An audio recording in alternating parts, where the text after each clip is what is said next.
Wayne Gretzky is hockey's safest legend, the all-time points leader, the face of skill, the sport's cleanest superstar story. When the NHL sells history, it sells Gretzky, because Gretzky is easy to celebrate. He's the highlight reels, the records, the respect. Even fans who hate the teams he played for usually respect him.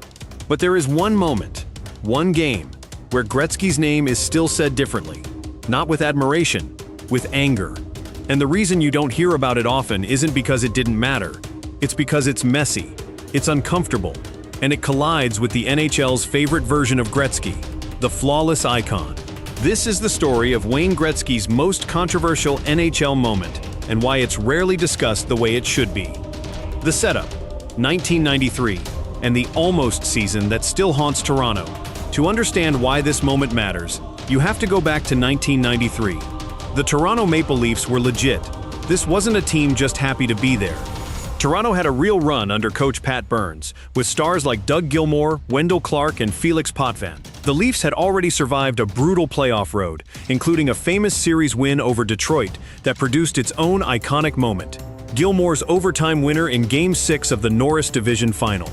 Toronto believed this was the year, not maybe, not nice run, the year. And then they ran into the Los Angeles Kings, coached by Barry Melrose, led by Wayne Gretzky, the biggest hockey star the U.S. market had ever seen. This was the Campbell Conference Final, what we'd now call the Western Conference Final, Kings versus Leafs. A matchup that felt like two different versions of hockey colliding. Toronto, tradition, pressure, history, expectation. Los Angeles, expansion-era ambition, market growth, star power. And the NHL, at that time, desperately wanted the American hockey boom to keep expanding. No conspiracy needs to be invented to understand the context. In the early 1990s, the league was actively growing U.S. interest, and Gretzky in LA was the centerpiece of that push. That context matters, because what happened next became one of the most debated what-if moments in modern NHL history. Game 6, the moment that never stops replaying in Leafs memory. The defining moment happened in Game 6, played at the Great Western Forum in Inglewood, California on May 29, 1993. Toronto entered that night with a chance to close out the series. They were one win away from the Stanley Cup final, and in big playoff games, officials are under pressure too, because the standard changes. The famous phrase exists for a reason. They don't call it in the playoffs. But not calling something is one thing. Not calling this was another. During the game, Wayne Gretzky's stick came up and caught Doug Gilmour in the face. An apparent high-sticking incident that Leafs fans still describe as the moment the series flipped. The key facts that make it so controversial. It was visible, it drew immediate reaction. It was the kind of play that is normally a penalty, and no penalty was called. The referee, most often associated with this non-call, is Kerry Fraser, whose name still triggers instant reactions among Toronto fans decades later. And because hockey is a rhythm sport, the non-call wasn't just 2 minutes not given. It was a momentum fork. Toronto believed they had earned a power play at a critical moment of a critical game. Instead, play continued. The brutal part, what Gretzky did after the non-call. The reason this moment became legendary isn't only that a penalty wasn't called. It's what happened afterward. Wayne Gretzky, already under massive pressure and expectation, took over the game. Gretzky scored a hat trick in Game 6, including the goal that tied the game late, and the overtime winner. The Kings won Game 6 4-3 OT. And in one night, the series went from Toronto is about to reach the final to everything is uncertain. This is the detail that makes the controversy feel personal to Leafs fans. The player involved in the non-call didn't just survive the moment. He became the hero of the game. So if you're Toronto, the story becomes emotionally unavoidable. We got high-sticked, no call, and the same player scores to keep the other team alive. That's not just bad luck. That's trauma. Then Game 7 happened, and the wound became permanent. After the Game 6 overtime loss, Toronto still had one more chance. Game 7, in Toronto. But hockey momentum is real, and the Kings finished the job, winning Game 7 and advancing to the Stanley Cup final. For Leafs fans, this isn't just a playoff loss. It's one of the defining, we were right there moments in franchise history.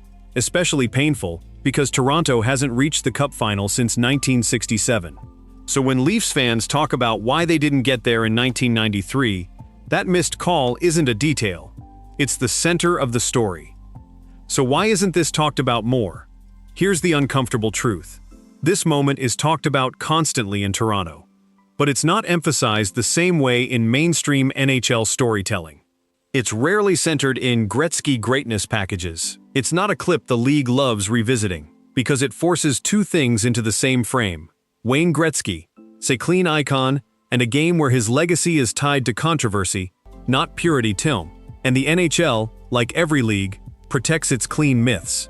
To understand why the non-call in Game 6 remains controversial, you need to understand the actual rule. Not myth, not memory. The real rule as written in the NHL rulebook at the time. High sticking was, and remains, a penalty.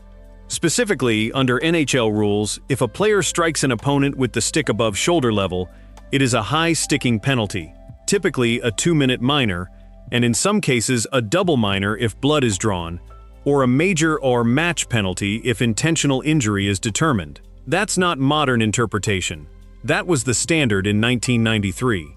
There was no, "we missed it because it was close." There was only the judgment of the official on the ice, and the official who controlled that moment was Kerry Fraser. Kerry Fraser was not a random referee. He was one of the most experienced and visible officials in the league during that era. That's why his involvement makes the moment heavier, not lighter. Because when an experienced referee is in position to see an incident, and the incident is visible, and no penalty is called, it creates a vacuum of explanation. That vacuum is what fuels controversy. Not conspiracy, not corruption, just absence. And absence is often more frustrating than error. Because people can forgive mistakes, they don't forgive silence. Now, here is the critical detail about Game 6 that is often simplified in debate.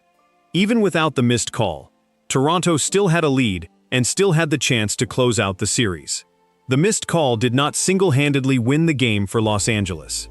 But the missed call changed the emotional architecture of the game. Because after the non-call, Gretzky did not disappear. He stayed active, he stayed central, and he eventually delivered the hat trick, including the game-tying goal and the overtime winner. So the narrative isn't, "the missed call made Toronto lose."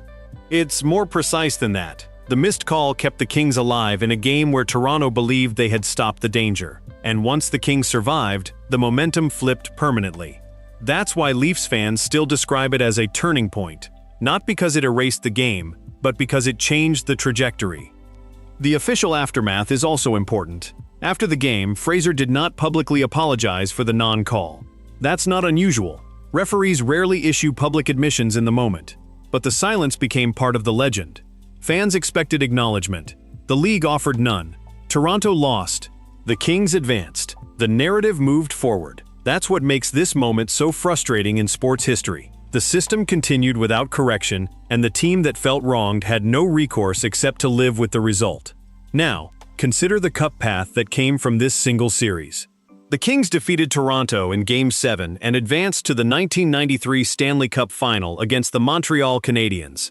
That final was significant for multiple reasons. Montreal won the Cup, its 24th championship. But for Los Angeles, reaching the final represented the peak of Wayne Gretzky's post-Edmonton era. It was the closest he came to a second Stanley Cup. If Toronto had won Game 6, there is no Kings-Canadiens final that year. Instead, Toronto advances, potentially altering what happens in the final, altering Montreal's championship path, and altering how Gretzky's late career legacy is remembered. That's the almost changed history, reality of this moment. It's not fantasy, it's a direct chain of consequence. One missed penalty call, one player's dominance afterward, one overtime result, one changed final. That's how thin the margin is in championship hockey.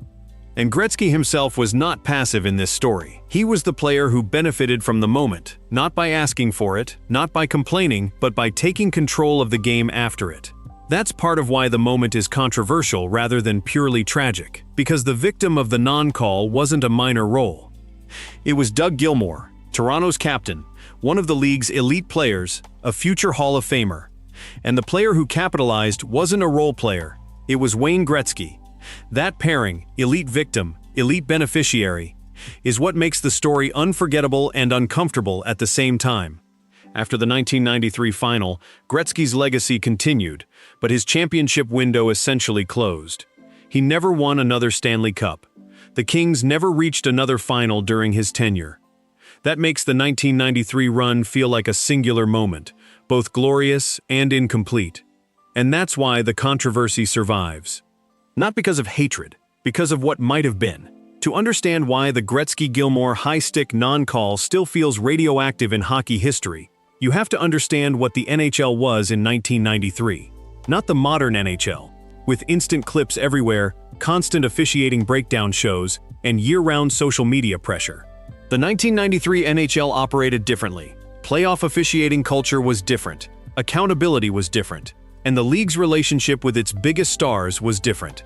That environment is exactly why this moment became a myth, and why the NHL doesn't like to frame it as a centerpiece of Gretzky storytelling. 1. The NHL in 1993 still lived by a playoff belief: let them play. By the early 1990s, the NHL had a widely understood playoff rhythm. As the postseason deepened, penalties often got harder to draw. Fans joked about it, players expected it, and coaches adjusted to it. The philosophy wasn't written as ignore the rule book, but in practice the standard often shifted toward restraint from officials. That matters because high sticking is one of those infractions that usually gets called, especially when it's obvious, because it's a safety issue. But in the heat of a conference final, even obvious moments could be swallowed. This isn't unique to that Kings-Leafs series. It's a reality of how the sport was officiated in that era. Fewer whistles, more physical tolerance, and a bigger burden on the players to play through it. That play-through-it culture is why Toronto fans still view the non-call as more than a missed penalty, because in their eyes it wasn't a subtle hold, it wasn't a borderline hook, it was the kind of penalty that normally doesn't get ignored. 2. Kerry Fraser's role is central because he later acknowledged the misweeb the non-call is tied to referee Kerry Fraser, because he was the official most associated with that specific moment, and because he later addressed it. Years after the game, Fraser acknowledged that the high stick on Doug Gilmour was missed, essentially that he did not make the call and that it should have been called. That matters historically because a lot of controversial sports moments stay controversial forever, due to denial or silence. This one stayed controversial even after acknowledgement, because acknowledgement doesn't change the scoreboard. Toronto didn't get the power play back. The Kings didn't lose the overtime goal. Game 7 still happened. So the controversy turned into something permanent, an admitted miss attached to a franchise's deepest what if. 3. Why this non-call became bigger than other non-calls. Playoff history is full of missed calls. Fans of every team can name one. So why did this one become the symbol for Leafs fans, and one of the few officiating moments still tied to Wayne Gretzky's career? Because it stacked multiple myth ingredients at once. A. The moment involved the biggest star in hockey. Gretzky wasn't a random player. He was the face of the league's North American expansion push and the most famous hockey player alive. When the most famous athlete is connected to a non-call, it doesn't fade like a typical missed penalty. B. The victim was Toronto's franchise heartbeat. Doug Gilmour wasn't a minor role player. He was Toronto's captain and centerpiece, and he was having a legendary 1993 playoff run. C. The missed call occurred in a closeout opportunity. Toronto could have clinched the series in Game 6. When a missed call happens in a game where you're one win from the final, it becomes magnified. D. Gretzky immediately became the hero afterward. This is the harshest part. Gretzky didn't simply benefit from no penalty. Gretzky scored a hat trick in that game and scored the overtime winner. That turned the non-call into narrative fuel. No call, then he ends you. That combination is why the moment never dies in Leafs history. 4. Why the NHL doesn't love talking about it. It damages two narratives at once.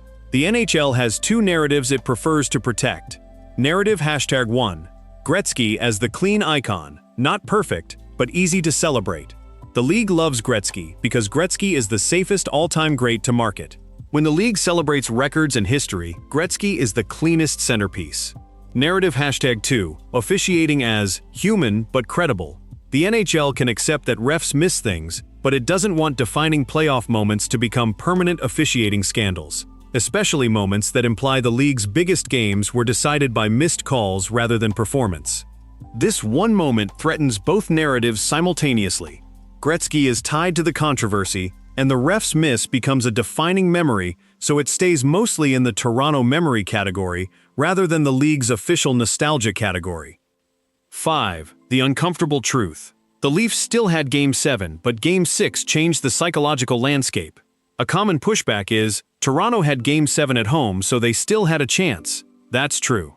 And it's also why the moment is so psychologically painful. The series didn't end right there, but the belief changed.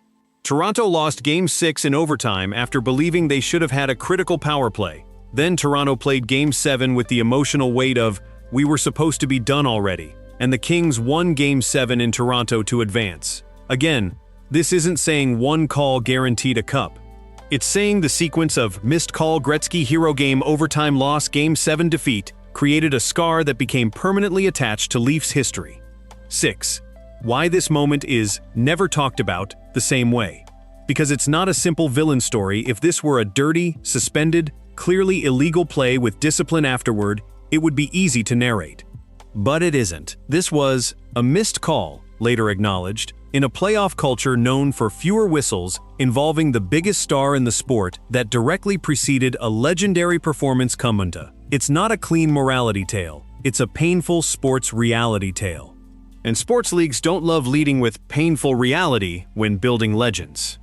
By now, the facts of the moment are clear. 1993 Campbell Conference Final, Kings vs. Maple Leafs. Game 6, Wayne Gretzky's stick catches Doug Gilmour in the face in a high-sticking incident, no penalty called. Referee most associated.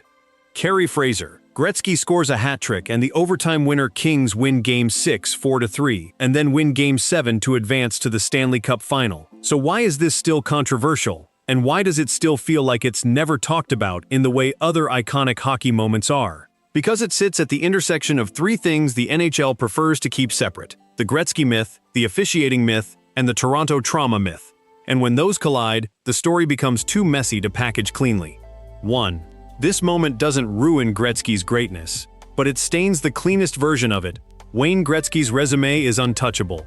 The records, the totals, the dominance, nothing about the non-call changes the fact that Gretzky is hockey's greatest statistical player. The league can't rewrite that. But what it does change is perception in one specific way. It attaches Gretzky to an argument instead of a pure highlight. That is rare for him. Most Gretzky memories are clean. Unbelievable passing, impossible scoring totals. Iconic Oilers dynasty moments. The trade to LA, changing hockey's geography. The 1993 non-call is different. It forces fans to hold two ideas at once.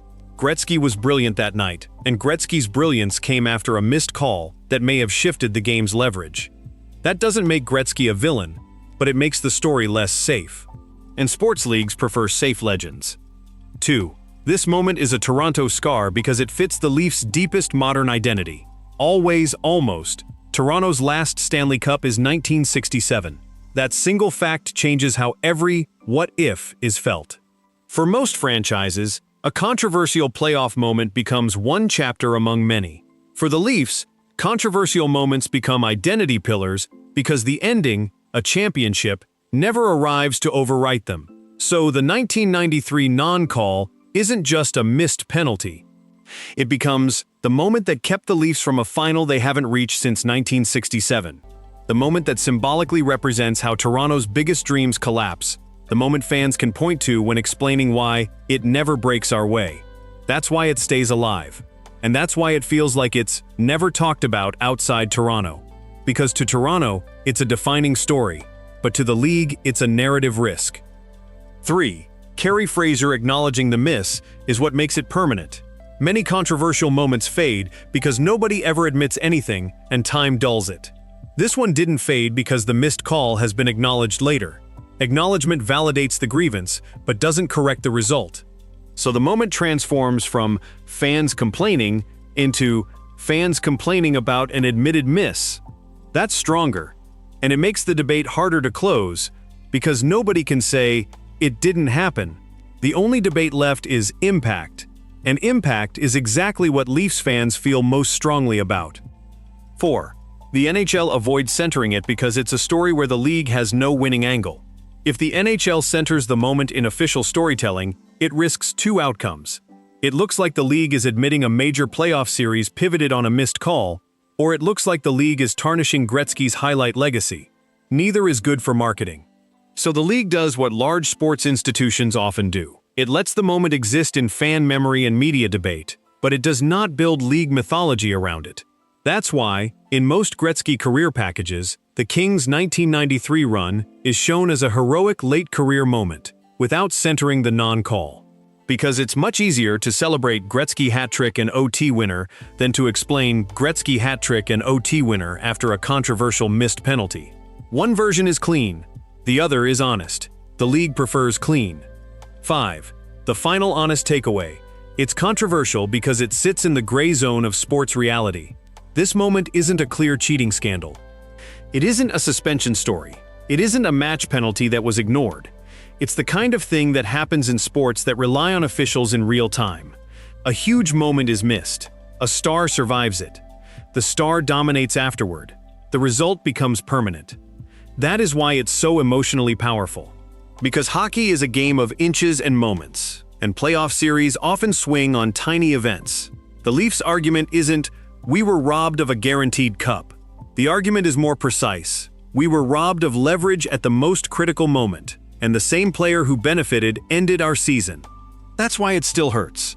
That's why it still gets debated. 6. Why this controversy is never talked about like other scandals. Because it isn't a scandal, it's a fracture. The NHL can handle scandals. Scandals are clear. This is a fracture. Fractures are messy. It's a fracture between playoff hockey is tough and rules still exist. It's a fracture between Gretzky is a clean icon and even icons benefit from missed calls. It's a fracture between Toronto had a chance in Game 7 and Game 6 altered the emotional and tactical landscape. Fractures don't resolve easily. They just sit in history. Wayne Gretzky's controversial 1993 moment isn't talked about loudly in official NHL storytelling because it complicates the cleanest legend hockey has.